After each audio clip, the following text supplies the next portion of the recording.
We have a limited amount of time. However, as we all know, today is Tu B'Shvat, and the Rebbe made a pretty big deal out of Tu B'Shvat. And although Tu B'Shvat, as it says in the Mishnah, is the Rosh Hashanah for the trees,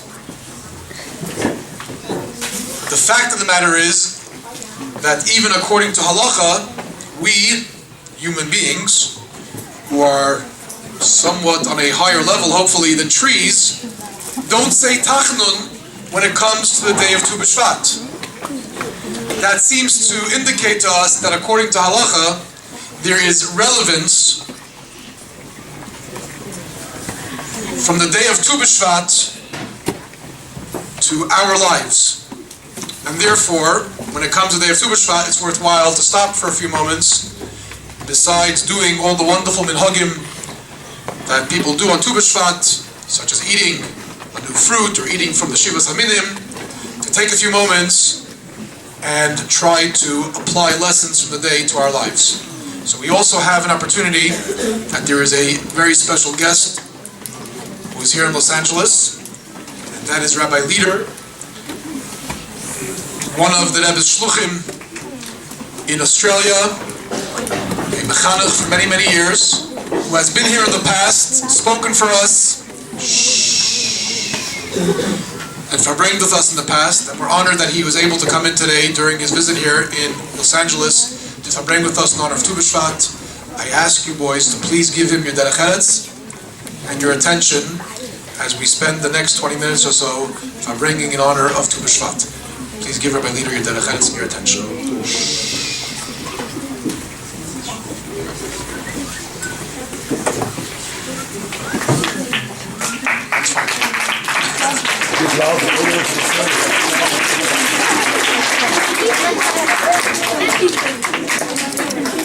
Okay, good morning, boys. Good morning, Rabbi Lieder. Good morning, boys. In Australia, it's almost 2 o'clock in the morning. So if I fall asleep in the middle, please wake me up.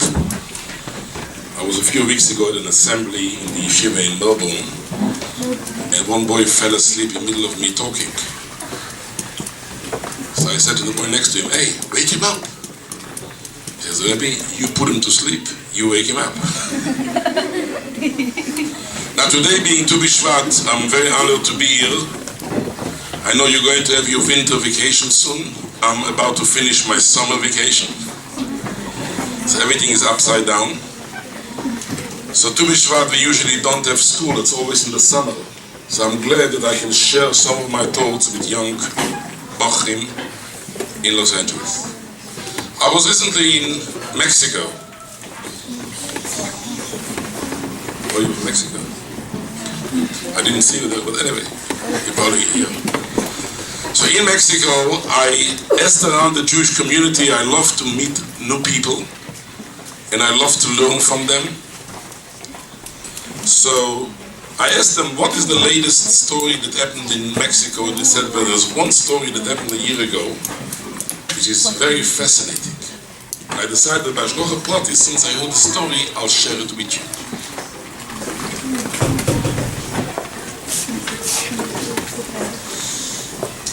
And the story is, there was a boy in the local yeshiva there. He's 10 years old. They had a Mishnayos Baal Peh competition. And he learned almost the whole Masechta Sukkah Baal Peh, except the last parak. And his father told him, learn the last parak. He says, no, I can't. I already know up to the last parak. I can't. His father explained to him, and in Mexico you always go with something in your pocket in case you get hungry in the middle of the day. So I bought it from Mexico. Oops, it's a bit soft. So in Mexico we have this. It looks like it comes from Mexico. I don't want it. I'm afraid to taste it, you know.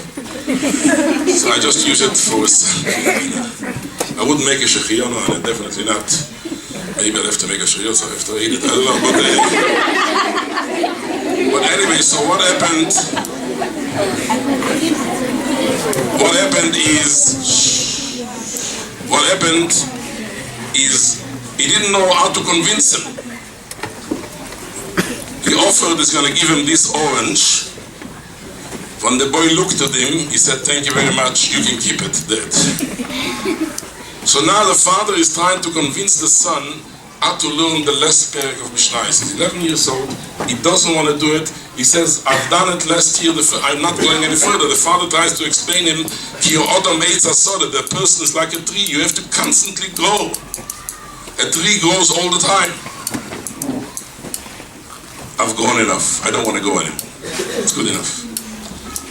And at that time, the Skolena Rebbe, there was a Skolena Rebbe, used to live in Crown Heights.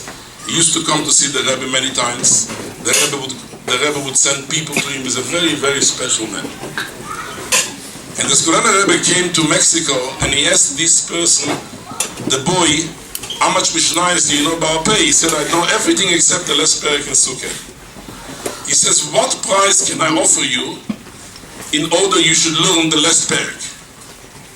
He says, "My father offered me an orange, but when I looked at the orange, I decided, no, thank you." "Do you have any better offers?" He said, "Maybe 2 oranges." He says, "No, thank you." So his father, the Skolena Rebbe, said to him, "You know what? You tell me, what do you want? You have to constantly do more than what you did yesterday. Like Hanukkah candles. The second day of Hanukkah you light 2 candles, the next day you have to light 3. He said, "I'll tell you what I want. My father doesn't agree to it. But my father doesn't agree to many things I want. I would like my father to buy me, if my father will agree, to buy me a big chain. 10 meters. How much is 10 meters in feet? I don't know. 33 feet, whatever it is. I don't know very well between meters and feet, whatever. So, if my father agrees to buy me a chain, I would learn the last parak in Sukkah." The Skolena Rebbe was wondering, maybe the boy needs some chain in his brain to chain him up. What does he need a chain? Of how many feet? 3.3 feet? 3.30 feet, give or take a few feet. Why does he need it for? Maybe in Mexico, boys at the age of 11 like to play with long chains. But the Skolena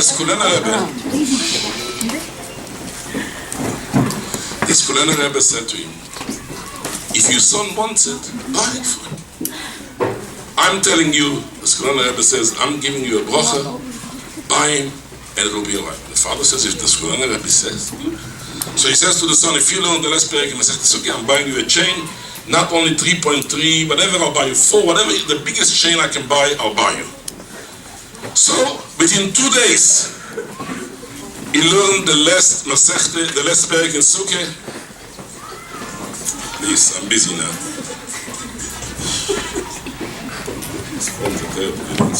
Anyway, let me switch it off. If you wonder why I don't have an apple, because I had a boy in my class before Rosh Hashanah, I told him you have to dip the apple in the honey. So he took his Apple phone and dipped it in the honey Rosh Hashanah. Anyway, so he says, "I'll buy him a big chain." The son very quickly learned, and the father went with him to a shop and he bought him the biggest chain. The father couldn't even carry it by himself. It took 3 Mexicans plus 2 Schwarze to carry it into the car. And the father is driving, the car nearly didn't move. And the son is so happy, unbelievably happy. He has such a big chain. The father approaches the house. The father is a very rich man. I saw his house. It's quite a fancy house. The father came to the house and he approaches the house and he says to the son, "I have to go upstairs, but we need to hire a few people to carry the chain up to the house." So the son says, "Don't worry, I'll stay here, I'll play with it down in the bottom of the house." The father doesn't know what can he play with a chain, a boy like this who can't even whatever, but the son says, "I'll play with it, I know how to do with chains, that's my expertise." Okay. So the father leaves the car open and he goes upstairs. He has no idea what the son is up to. 15 minutes after the father goes upstairs, there's a knock on the door. And he opens the door and he sees two Mexicans wearing socks, not on their feet, but on their head. He first tells them, listen, it's not Purim today, I don't know, it's Tu B'Shvat. You're a bit early. But they right away told him, they pulled up a gun, and they told him it's not a gun for Purim, that's a real gun. And they said, we came here for a visit, and we would like to have all your money. So he right away realized that if they want all the money, he might as well give to them. But he was very happy that he only had $500 in his pocket at the time, so he gave them $500. He says, can you just leave me $1 so I can have enough money to call the police after you leave? And they said, absolutely not. But these robbers were experienced, and we see a safe right here. Can you open the safe? Because they knew that he was a merchant who used to deal with diamonds. And he would have lots of diamonds in his house. He says, I forgot, I have like a safe. But I have a 15-minute delay. What does it mean, a 15-minute delay? They have now a new technology that from when you open the safe, it will not open for 15 minutes. So what? That's the way it works. So even if you have a robbery, it takes 15 minutes till it opens. There's nothing you can do about it. You can use the key, but it doesn't open. They say we have time. We have 15 minutes. Do you have any coffee while we're waiting? He says, coffee? I'll give you poison.